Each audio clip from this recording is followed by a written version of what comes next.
Time now for the morning rush. An Albuquerque mom is warning other parents of a phone scam. Cassandra Varela says a man claiming to be an Albuquerque officer told her daughter was injured as she was heading to her school. His story changed. He then told her to meet him at a store. She drove to a fire station instead. That's when the scammer hung up. Officials say she did the right thing. Erica. Here's a look at our weather pattern. We're seeing patchy dense fog on the southeast and south side of the state this morning. But as we go through the day, we'll start to see that dissipating by around 10 a.m., leaving us with sunny skies, dry and milder weather. Residents are now fighting to keep a piece of land in the North Valley the same. Last night, county commissioners approved $1.5 million to develop Sandia Ranch. Neighbors say Commissioner Debbie O'Malley has plans to build a school there. That's something that they oppose. Now, they worry that the school will bring traffic and hurt agriculture. Doctors in New Zealand are in need of more resources this morning to treat victims of Monday's volcano eruption. Officials say that dozens are now currently being treated for burns from volcanic gas and ash. Now 16 people died and 8 of those bodies are still missing. Doctors are making orders for skin for patients. U.S. officials say that a shipment is on its way to hospitals in Australia. An Albuquerque man is now banned from owning animals. In October, animal control was called to Enrique Castaneda's business, Deep Blue Scuba on Central. Officers say they found 2 dogs with no water or shelter. Castaneda has a history of mistreating his animals. The city signed an order barring him from having any animals in the city. U.S. lawyers are now asking a judge to dismiss a lawsuit filed by New Mexico over asylum seekers. In June, the state filed a lawsuit claiming the feds released thousands of migrants into New Mexico communities. They say this then prompted those areas to pick up the tab for housing and feeding them. The state is asking for the feds to reimburse them.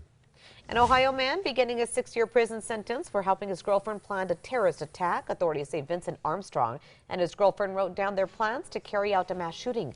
The couple reportedly visited sites linked to the Columbine and Charleston church shooting. Armstrong's girlfriend will spend 15 years behind bars. Erica. And here's a look at our Metro Threat Index for today. We're keeping it nice and low at a 2. Temperatures this morning are chilly, starting out in the upper 20s, so make sure to bundle up. But by later on, we're mild, we're sunny, and we're dry. APS parents are getting to voice their opinions for the new student handbook. The handbook covers everything from policies on electronics to dress code. Now, so far, cell phone use has been the most controversial topic. The current policy calls for cell phones to be turned off and kept out of sight.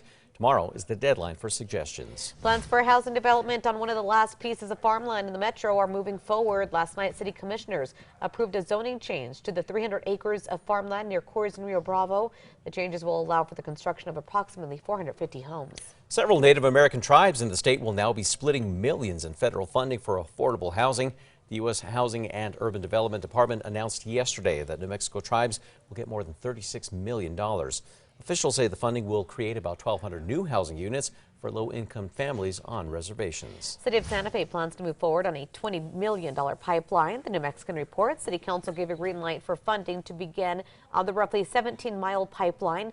The goal of the project is to funnel wastewater back into the Rio Grande. The city will now begin drafting project designs. A new drug could bring doctors one step closer to curing cancer.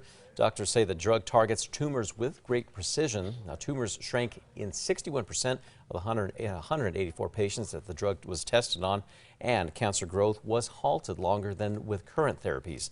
Now, the downfall here is that the drug has some serious side effects, including severe lung injury that can lead to death. A New Mexico art show going beyond paintings and sculptures, instead combining art and fashion. A world of wearable art is now open at the Placitas Community Library. 16 artists are behind this year's show, featuring items like jackets, hats, jewelry, and purses. All are for sale to benefit the library. Erica. But a look at that morning drive. There are multiple crashes out there. I-40 eastbound right before the I-25 exit is one of them. The 2 right lanes are closed and traffic is backed up to Rio Grande. Another crash at Lomas West near Indian School. And crews are clearing up a crash on Paseo del Norte east at Jefferson. This is blocking the left lane. Project that began in Seattle is now up and running here in New Mexico. It uses feral cats to crack down on rodent problems. Now, the homeless animal rescue team is now spearheading the Working Cats pilot program, finding spots across the metro where feral or other cats can act on their animal instincts. Their first client is the Valencia County Sheriff's Office. The program costs around $40. People in California lining up to pay to walk a rescue dog. Walkers take the animals on a 2-hour hike. The walk is booked online through Airbnb experiences, and all the money raised goes to the Free Animal Doctor, a nonprofit that provides surgeries for ill and injured rescue dogs. So far, the walks have led to dozens of adoptions. Good way for them to get to know the dogs one-on-one there. Absolutely. Yeah.